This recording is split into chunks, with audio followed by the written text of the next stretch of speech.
नमस्कार, बहुत स्वागत है आप सबका। मैं पुनीत पाठक हूं और आप देख रहे हैं हेल्थ से जुड़ा सेहत जुड़ा हमारा खास कार्यक्रम हेल्थ करो। मानव शरीर में सबसे अहम हिस्सा अगर कोई होता है तो हमारी आंखें। इसी से हम सारी दुनिया देखते हैं, इसी से हम सारी चीजों का अनुभव करने की शुरुआत करते हैं। लेकिन आप सोचिए कि आंखों की सेहत का ख्याल और आंखों में आने वाली बीमारियों में अगर हम उस पार्ट को भूल जाएं जिसकी वजह से आंखें देखती हैं, हमको सारी चीजों का अनुभव कराती, तो क्या। आज हम बात करेंगे स्पेशली आंखों के रेटिना की, जिसे आम भाषा में हम आंखों का पर्दा कहते हैं। रेटिना की मदद से हम लोग सामने वाली चीजों की तमाम चीजों को देखकर उसकी इमेज मस्तिष्क में बना पाते हैं, यानी हम अगर आसान शब्दों में कहें तो देख पाते हैं, क्योंकि हमारी आंखों का पर्दा ठीक है।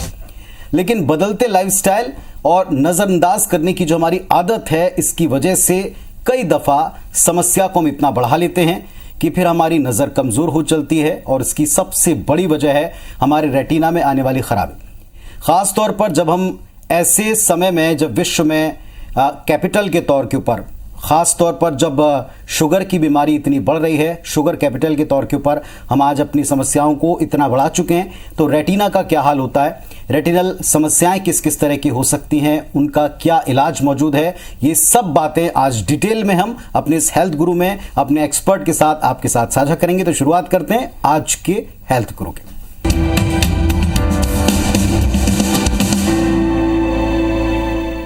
तो चलिए बिना देर किए आंखों के एक्सपर्ट से आज आपको मिलाते हैं और खास तौर पर आंख से जुड़ी रेटिना से संबंधित रेटिनल प्रॉब्लम्स के बारे में डिटेल में जानकारी लेकर हमारे साथ आज एक ऐसे नेत्र रोग विशेषज्ञ हैं, डॉक्टर अमृता वर्मा जी, सिटी आई केयर हॉस्पिटल रायपुर से हमारे यहाँ पधारी हुई हैं। डॉक्टर साहब नमस्कार। और ये रेटिना स्पेशलिस्ट हैं, आई सर्जन हैं, रेटिना के बारे में, आंखों के पर्दे के बारे में डिटेल में हमसे बातचीत करेंगे। डॉक्टर साहब बहुत स्वागत है आपका हेल्थ गुरु में।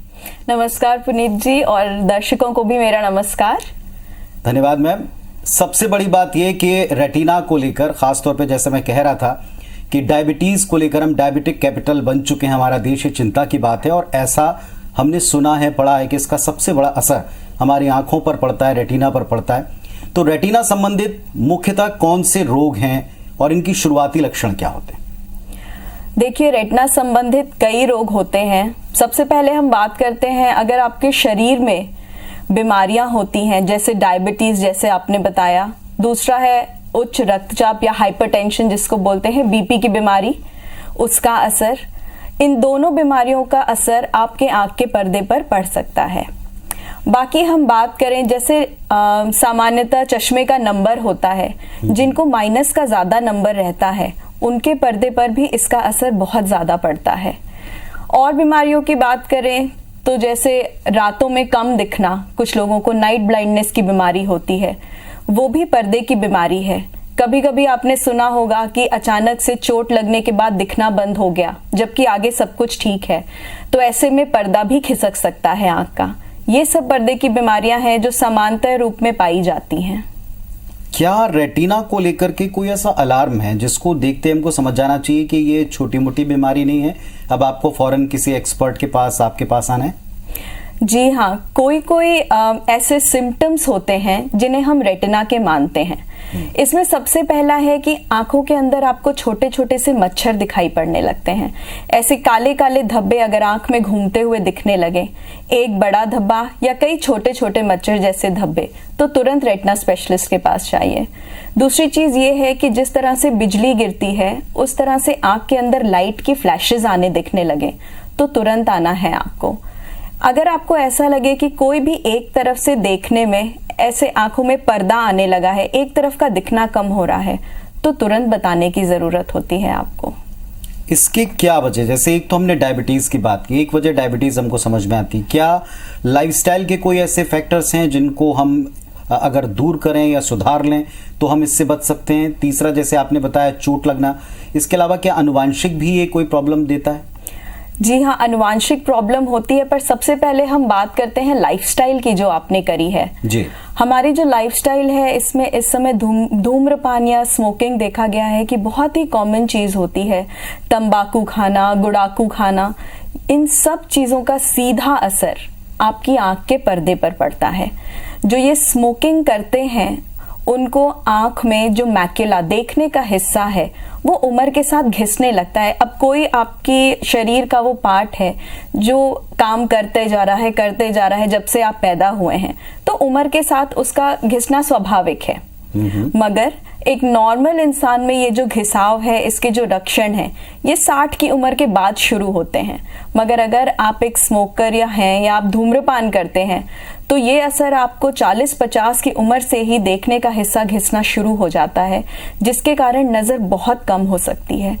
इसमें कई बार ऐसी सिचुएशन आ जाती है कि इसका इलाज भी संभव नहीं होता है।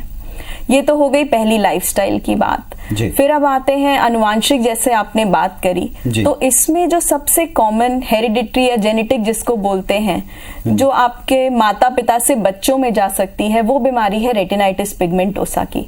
शुरू कैसे होती है? बच्चा बस बोलेगा कि जब अंधेरा रहता है तो मुझे कम दिखाई पड़ता है, चलते चलते टेबल से लड़ गए, चेयर रखी है उससे लड़ गए, पर कोई इतना ध्यान नहीं देता क्योंकि उसको नॉर्मली सब कुछ दिखाई पड़ रहा होता है। धीरे धीरे जब उम्र बढ़ती है तो ये पर्दे के बाहर के हिस्से के साथ पर्दे के अंदर का हिस्सा भी खराब करने लगता है, और करीब 40 की उम्र के पास आते आते मरीज की नजर पूरी तरह से चली जाती है।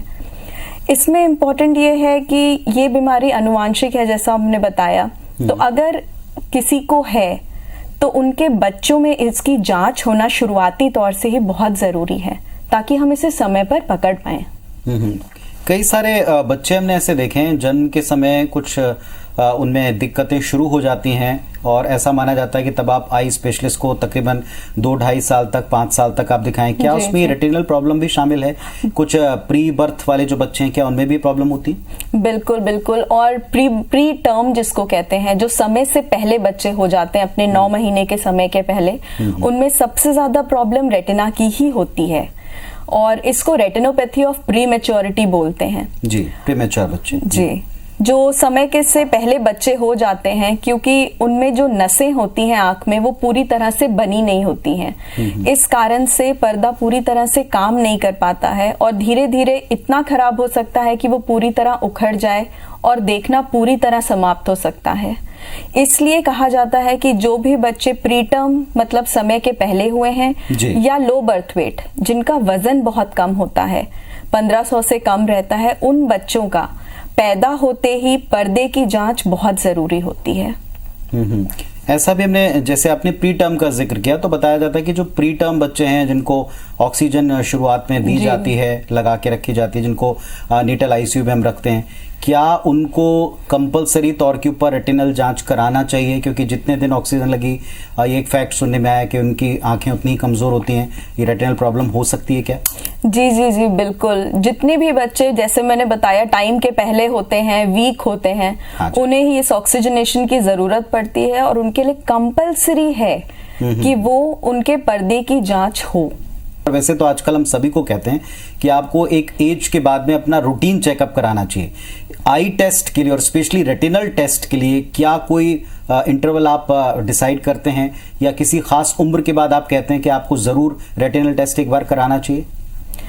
ऐसा कहते हैं हम कि 40 की उम्र के बाद साल में एक बार रेटिना का टेस्ट बहुत जरूरी होता है, क्योंकि ज्यादातर जो बीमारियां हैं वो 40 की उम्र के बाद ही हमारे पर्दे की शुरू होती हैं। और इसमें सबसे इम्पोर्टेंट ग्लोकोमा की बीमारी होती है, जिसमें आंख के प्रेशर के कारण आंख की नस सूख सकती है, और जिसका जो डैमेज होता है, उससे जो नजर जाती है, वो परमानेंट डैमेज है। दोबारा नजर वापस नहीं आ सकती अगर समय पर इलाज नहीं करते हैं। बाकी और जो बीमारियां हैं, अगर हम देखें कि जिसको चश्मे का नंबर है, मैंने बताया आपको माइनस का नंबर ज्यादा है, उनको तो जब चश्मा लगे उसके बाद ही हर साल जैसे चश्मे का नंबर चेक कराते हैं, वैसे पर्दे की जांच कराते रहना चाहिए। आजकल चश्मा हटाने के लिए लैसिक की सर्जरी होती है, लोग चश्मा हटवा लेते हैं, मगर चश्मा हटने के बाद भी आपका पर्दा वही है जो पहले था, इसलिए तब भी आपको जांच कराते रहनी चाहिए। आगे बढ़ के हम देखते हैं जो डायबिटिक पेशेंट हैं, हाइपरटेंसिव पेशेंट होते हैं, इनको पर्दे की जांच सालाना एक बार बहुत जरूरी है। और अगर आंख में शुगर का असर है तो आगे आपके डॉक्टर बताएंगे कि आपको कब कब दिखाना है या किस तरह के इलाज की जरूरत होती है। तो सिटी आई हॉस्पिटल रायपुर, इसके नंबर हम आपको टीवी स्क्रीन पर दिखा रहे हैं इस कार्यक्रम के दौरान। आप इन नंबर्स को नोट करें और ज़रूर, जैसे डॉक्टर साहब बता रही हैं, आप इन फिक्स टाइम इंटरवल के ऊपर अपनी आंखों और स्पेशली रेटिना की जांच जरूर कराएं। डॉक्टर साहब, आज की तारीख में आपने बताया कि हमें कब कब अपने रेटिना का टेस्ट कराना चाहिए, लेकिन अगर वो सिम्टम्स जो आपने बताए हैं वो दिखना शुरू हो जाएं तो क्या हम इनका इलाज कर सकते हैं, किस हद तक कर सकते हैं, क्या क्या हमारे पास इलाज इसके मौजूद है? पर्दे से संबंधी जितनी भी बीमारियां हैं उन सब के इलाज इस समय मौजूद हैं। जैसे अगर आप डायबिटिक हैं और आपके पर्दे में शुगर का असर की शुरुआत हो चुकी है तो उसका इलाज हम लेजर के द्वारा आंखों में इंजेक्शन लगाकर, जिससे सूजन कम हो जाती है, वो कर सकते हैं। आगे जाके अगर जरूरत पड़े तो फिर ऑपरेशन भी पर्दे का किया जा सकता है। इसी तरह अगर पर्दा आपका खिसक जाता है तो भी ऑपरेशन करके उसको उसकी जगह पे बिठाया जा सकता है। इसमें सबसे ज्यादा जरूरी मैं ये बात बोलूंगी कि समय जो है वो बहुत इम्पोर्टेंट है इसमें। अगर आप इसमें देर करते जाएंगे, इलाज नहीं कराएंगे, तो आगे जाके अगर एक बार आंख की नस सूख जाती है तो हमारे कुछ भी करने का फायदा नहीं होता है। इसलिए समय रहते ही, जैसे ही आपको कुछ भी दिक्कत शुरू हो, तुरंत दिखाएं, क्योंकि इलाज संभव है और जल्दी करेंगे तो नजर बचना भी संभव है। हम ये कहते हैं कि आजकल लेजर से हम बहुत सारा आंखों का इलाज करते हैं। क्या लेजर ऑपरेशन ही इसमें होता है या कोई और पद्धतियां इसमें हैं, और क्या ये सारी टेक्निक्स हमारे पास सिटी आई हॉस्पिटल रायपुर में मौजूद हैं? किन किन चीजों को हम ट्रीट करें ताकि अगर कोई आपके पास आना चाहे तो वो सीधे आ पाए? जो लेजर है, लेजर की पद्धति हमारे पास हॉस्पिटल में है। लेजर के द्वारा हम जिनके पर्दे फट जाते हैं, शुरुआती जो पर्दे फटे रहते हैं, जो डायबिटिक पेशेंट होते हैं, इन सब का ट्रीटमेंट हम लेजर के द्वारा ही करते हैं। तो ये तो हमारे यहाँ मौजूद है। और दूसरा लेजर का जो काम होता है वो आंख का जो चश्मे का नंबर हटाने के लिए होता है। वो काम रेटिना से संबंधित नहीं होता है। वो दूसरा लेजर है जो लोगों को पता रहता है, मगर वो रेटिना से संबंधित नहीं होता है। क्या और किस तरह से हम नॉर्मली भी अपने रेटिना का ख्याल कर सकते हैं? क्योंकि हमने ये देखा है कि आंखों को धोते रहना, आंखों की कुछ एक्सरसाइजेज, ये अक्सर हमको आई स्पेशलिस्ट या सर्जन रिकमेंड करते हैं कि आपको ऐसा करना चाहिए। ग्रीनरी देखने के बारे में भी कई लोग कहते हैं। हालांकि जैसे आपने बताया, ये बिल्कुल एक अलग ही सेगमेंट है जिस तरफ लोगों का ध्यान या जानकारी बहुत कम है। आप क्या कहेंगे, अपने रेटिना को हम स्वस्थ कैसे रख सकते हैं? सबसे पहली चीज रेटिना को स्वस्थ रखने के लिए है आपका न्यूट्रिशन। आप जो खा पी रहे हैं, जितना भी हो सके अपनी डाइट में लाल पीली जो फल सब्जियां होती हैं, गाजर है, टमाटर है, पपीता है, ये सब लाने की कोशिश करें। दूसरी चीज है हरी सब्जियां। इनसे भी आंखों में बहुत ज्यादा स्ट्रेंथ मिलती है और पर्दा भी इनसे ठीक रहता है। तो इनको भी अपनी डाइट में लाने की कोशिश करें। शराब है, धूम्रपान है, इनसे जितना दूर रहें उतना अच्छा रहेगा। जैसे मैंने बताया, धूप में निकलें तो काला चश्मा पहने। अगर आपको चश्मे का नंबर है तो चश्मा अपने नंबर का पहनते रहिए, और अगर कोई भी आपको दिक्कत लगे तो तुरंत जांच के लिए आइए। जी, तो एज ए रेटिना स्पेशलिस्ट आपके दायित्व जो आई हॉस्पिटल में, आपके सेंटर में बाकियों से इन्हें और एडवांस या आगे का बनाते हैं, थोड़ी इसके बारे में भी डिटेल दर्शकों को बताएं, क्योंकि इसकी हम कहें अंतर के बारे में दर्शक उतना क्लियरली समझते नहीं और देर कर बैठते हैं, और आपने कहा इसमें टाइम बड़ा इंपॉर्टेंट है। जी, देखिए, नॉर्मल जो आंखों के इलाज होते हैं उसमें ज्यादातर जो आंख के आगे की पुतली या कॉर्निया होती है, और दूसरा हमने देखा है कि कैटरैक्ट, जिसका ऑपरेशन या लेंस लगाने का जो ऑपरेशन बोलते हैं, मोतियाबिंद का, वो करा जाता है। ये जो सुविधाएं हैं ये हर जगह पे आपको मौजूद मिलेंगी, मगर जो आंख के पीछे का पर्दा है, जिसमें कि पर्दा हटना, उम्र का असर और जो अंधत्व पर्दे के कारण आ रहे हैं, उनके जो इलाज हैं, उनकी सुविधा हमारे सेंटर पर रहती है। तो अगर इस तरह की कोई दिक्कत होती है या आप डायबिटिक हैं तो जरूर वहां पर आकर अपना स्क्रीनिंग और वार्षिक अपना चेकअप करवा सकते हैं। एक और बात, अगर जैसे आपने कहा कि नॉर्मल आई की कोई प्रॉब्लम हुई, आप किसी भी रेटिना स्पेशलिस्ट के पास ना जाकर आम डॉक्टर के पास जाते हैं, आई स्पेशलिस्ट के पास जाते हैं और दिखाते हैं। और अगर आपको कोई सीवियर प्रॉब्लम है तो अभी भी एक माइंडसेट हम कहें, थॉट कहें या मिथ कहें कि आपको मेट्रोज ही जाना पड़ेगा, बहुत बड़े शहर जाना पड़ेगा। भारत में कुछ चुनिंदा 4-5 जगह हैं जिनके नाम लोगों ने सुने होते हैं, पढ़े होते हैं गूगल करके, वो वहीं जाना, ये सोचते हैं कि बस वहीं इसका ठीक इलाज होगा। लेकिन आज ये सेंट्रल इंडिया में आपके अपने सेंटर में भी मौजूद है। जी हाँ, जो भी आपको सुविधाएं बाहर, जो अच्छे हॉस्पिटल्स हैं, बड़े हॉस्पिटल्स हैं, जहाँ पहले आप जाते थे करवाने के लिए, वो सारी सुविधाएं अब यहाँ पर हमारे पास मौजूद हैं। तो अगर आप करवाना चाहते हैं तो आप डेफिनेटली यहीं पर रहकर, अपने घर पे रह के ये सारी सुविधाएं ले सकते हैं, सारे तरह के ऑपरेशन और लेजर करवा सकते हैं। एक और मिथ कहें कि जब भी कभी आपको कोई ऐसी सीवियर प्रॉब्लम हुई है तो हम महिलाओं में जो घर में रहती हैं और बच्चे जो बता नहीं पाते हैं, इनमें समस्या को बहुत हद तक बढ़ा लेते हैं और पता चल जाए तो ये मानकर चलते हैं कि बड़ा लंबा और महंगा इलाज होगा, इसलिए नहीं कराते। उनको आप क्या सलाह देंगे? जी देखिए, सलाह तो सबके लिए एक ही है कि जब परेशानी हो तुरंत बताइए और तुरंत इलाज कराइए, क्योंकि अगर समय निकल गया तो भी कुछ भी करने से अक्सर कुछ फायदा नहीं होता है। बाकी रही महिलाओं और बच्चों की बात, तो मैं यही कहूंगी कि इसमें अवेयरनेस सबसे ज्यादा जरूरी है। अगर उन्हें ये पता होगा और पता है भी कि आंखें कितनी ज्यादा जरूरी हैं हमारे लिए, हम अगर दुनिया को देख ही नहीं पाएंगे तो फिर कुछ भी और करना हमारे लिए संभव नहीं हो पाता है। इसलिए आंखें इतनी जरूरी हैं कि उसमें आपको छोटी सी भी छोटी दिक्कत लगे तो तुरंत डॉक्टर को बताइए। जो भी आपके आसपास डॉक्टर हैं, कम से कम उनको दिखाइए ताकि वो आपको सही सलाह दे पाए कि आप किसके पास जाकर दिखा सकते हैं आगे। जो एकदम छोटे बच्चे हैं या जैसे आपने बोला था जिनका जन्म समय से पहले हो जाता, प्री टर्म बच्चे हैं, उनमें हम किस अवस्था में रेटिनल प्रॉब्लम्स को रेक्टिफाई कर सकते हैं, ठीक कर सकते हैं? किसी खास एज तक हम इंतजार करते हैं या जन्म के बाद किसी इंटरवल के बाद ही हम उनको ट्रीट कर सकते हैं, ऑपरेट कर सकते हैं?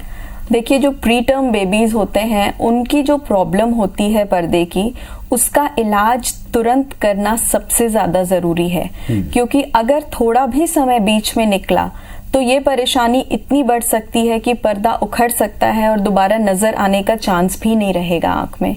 इसलिए अगर हम प्री टर्म बच्चों की बात करते हैं तो हमको तुरंत उनकी जांच कराना, और अगर जांच में कुछ निकलता है तो तुरंत इलाज कराना बहुत ही जरूरी है। बाकी आगे जब बच्चे थोड़े बड़े हो जाते हैं तो अगर उनकी आंखों में आपको सफेदी दिखती है या भैंगापन दिखाई पड़ता है तो उसके लिए अब इंतजार करने की जरूरत नहीं है कि बच्चा बड़ा होगा तब इलाज करेंगे। जिस समय आपको पहली बार पता चले उस समय तुरंत आना चाहिए इलाज कराने के लिए, क्योंकि जितना जल्दी इलाज होगा उतनी नजर बचे रहने का चांस रहेगा। डॉक्टर साहब, एक और इम्पॉर्टेंट बात यह कि आज की तारीख में हमने देखा कई ऐसे प्रोफेशन हैं जहां लोग चश्मों को छोड़कर कॉन्टैक्ट लेंस की तरफ जाते हैं। क्या कॉन्टैक्ट लेंस पहनने उतारते समय कई सारी जो दिक्कतें होती हैं, इनसे भी कोई असर रेटिना पर पड़ता है? लगातार इसको इग्नोर करना क्या भारी पड़ सकता है? कॉन्टैक्ट लेंस पहनने या उतारने से आंख के पर्दे पे या रेटिना पे असर नहीं पड़ता है, मगर जो आंख की पुतली रहती है, मतलब ये आगे का हिस्सा जो हम देखते हैं आंख का, उस पे असर जरूर पड़ सकता है। अगर आप समय से अपना कॉन्टैक्ट लेंस उतारेंगे नहीं, रात में उतार कर नहीं सोते हैं, या आप कॉन्टैक्ट लेंस गंदे हाथों से पहनते हैं, तो आपकी पुतली के ऊपर इन्फेक्शन हो सकती है। एक अंतिम बात, अगर किसी को अचानक चोट लग जाए, कोई एक्सीडेंटल केस है, इसमें कितना चांस होता है या ये वेरी करता है? कैसा हादसा है? बिल्कुल, ये वैरी करता है, क्योंकि चोट आंख के किस हिस्से तक लगी है, सिर्फ आंख के आगे की पुतली में है, आंख की लेंस पे है, या पीछे पर्दा भी फटा है, ये इस पे निर्भर करता है कि नजर कितनी आएगी। दूसरी चीज ये होती है कि आंख में कभी कभी जैसे लोहे का जो लोग काम करते हैं, उससे लोहे का टुकड़ा, पत्थर का टुकड़ा, ये भी आंख के अंदर जा सकता है। तो अगर कुछ ये बाहरी टुकड़ा या फॉरेन बॉडी जिसको बोलते हैं, ये आंख में जाता है तो इसका भी इलाज तुरंत करना, इसको आंख के बाहर निकालना जरूरी होता है, तभी नजर बचाने की संभावना रहती है। क्या इस पे भी आप टाइम के बारे में कहेंगे, क्योंकि कई बार एक्सीडेंटल केस में काफी लंबा समय बाकी की चीजों की रिकवरी में जाता है, शायद आंखों पर इतना ध्यान नहीं दिया जाता जो कि देना चाहिए। क्या इसमें भी टाइम एक बड़ा फैक्टर? टाइम बहुत बड़ा फैक्टर है, क्योंकि आप सोचिए अगर आंख आपकी फटी हुई है और आप इलाज नहीं कर रहे हैं तो आसपास के जितने भी जीवाणु या बैक्टीरिया होते हैं वो आंखों के अंदर जा सकते हैं उस रास्ते से, और आंख के अंदर इन्फेक्शन हो सकता है। एक बार अगर आंख के अंदर इन्फेक्शन हो जाता है तो आगे उसमें दवा देकर उसे कंट्रोल करना और नजर बचाना बहुत मुश्किल हो जाता है, खासतौर पे उन आंखों में जिनमें चोट लगी हुई होती है। डॉक्टर साहब ने जितनी इंपॉर्टेंट बातें आपसे की हैं, आप इनसे इतना तो समझ ही सकते हैं कि कैसे एक रेटिना स्पेशलिस्ट आपकी आंखों का पिछला हिस्सा, पर्दे वाला भाग जो दिखता नहीं लेकिन सबसे महत्वपूर्ण होता है, जिसकी वजह से आपका सारा विजन है, आप इसकी केयर करें। इससे जुड़े सिम्टम्स, अगर इसमें कोई दिक्कत आ रही है, इसे इग्नोर ना करें और फौरन संपर्क करके एक्सपर्ट से अपने रेटिना का इलाज करा पाएं। हर एक चीज का इलाज मुमकिन है, आपके आसपास है, बस आपको हिम्मत करनी है, पहला कदम उठाकर इस टीम तक पहुंचना, और इसीलिए सारे नंबर्स भी आपको दिखा रहे हैं। डॉक्टर साहब बहुत धन्यवाद आपका, आपने इतनी सारी जानकारियां दी हमारे दर्शकों को। Thank you so much.